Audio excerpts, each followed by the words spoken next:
स्वर्ग और नर्क की कहानी। एक महात्मा ने जीवन भर हरि भजन कीर्तन किया था। उनके आश्रम के सामने एक तालाब था। जब उनका अंत समय आया तो उन्होंने देखा कि एक बगुला मछली पकड़ रहा था। उन्होंने बगुले को उड़ा दिया। इधर उनका शरीर छूटा तो नर्क में जाना पड़ा।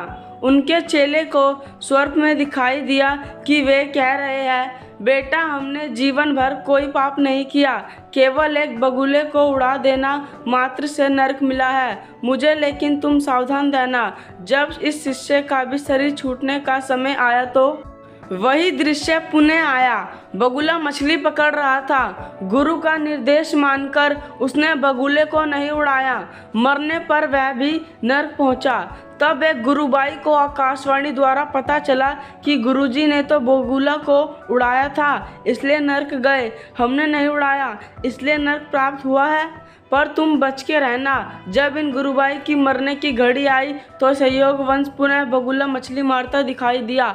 गुरुबाई ने भगवान को प्रणाम करते हुए प्रार्थना की, भगवान, आप मछली में हो और आप बगुले में भी। हमें नहीं मालूम है क्या सही है और क्या गलत, पाप क्या है पुण्य क्या है, हमें नहीं पता। आप अपनी व्यवस्था स्वयं देखें, मुझे तो सिर्फ आपके चिंतन से मतलब है। बस इतना कहकर जब इनका शरीर शांत हुआ तो वैकुंठ की प्राप्ति हुई। श्री नारद ने भगवान से पूछा, भगवान, अतंत में वे नर्क क्यों गए? महात्मा ने बगुला उड़ाकर कोई पाप तो नहीं किया। उत्तर में भगवान ने कहा, नारद, उस दिन बगुले का आहार मछली था, पर गुरुवार ने उसे उड़ा दिया। भूख से झटपटाकर बगुले का अंत हुआ, अतः पाप लगा, इसलिए उनको नर्क जाना पड़ा। नारद ने फिर पूछा, दूसरे ने तो सही उड़ाया, वह क्यों नर्क गया?